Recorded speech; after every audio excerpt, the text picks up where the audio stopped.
For the last few months, NSSF has been in the news for both good and bad reasons, with one of them being the minister's refusal to renew Richard Byarugava's contract as the body's managing director upon clocking the mandatory retirement age. There are reports that attribute the feud between the minister and Richard Byarugaba to the 6 billion shilling deal that failed to materialize. Describing this as misinformation, the Minister for Gender, Labour and Social Development, Betty Amongi, admits that the 6 billion shilling is in the NSSF 2022-2023 budget, earmarked for activities aimed at propelling compliance and coverage of the savings sector. Under that overall budget, I approved 220 billion for operations.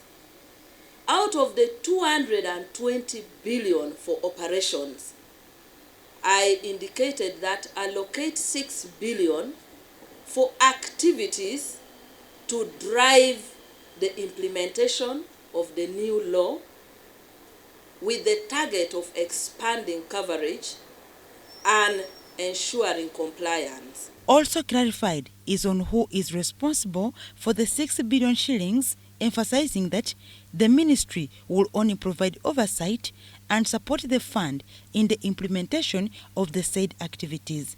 Implementation is going to be by NSSF, involving all the stakeholders, because mobilization of employers and employees is a mandate that is for NSSF and Department of Labour of the Ministry of Gender, because the Employment Act stipulates that the labor officers can go in any workplace and enforce any rights of workers, including enforcing the fact that you must contribute and remit NSSF contribution for your employee as an employer.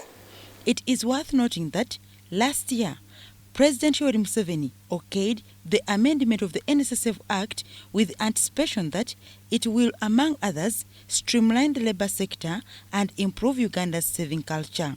The new law is also bringing on board informal sector, and according to Uganda Investment Authority and Uganda Bureau of Statistics, 75% of the total employers are in the informal sector. So this new law is to mobilize 75% of those in the informal sectors to contribute.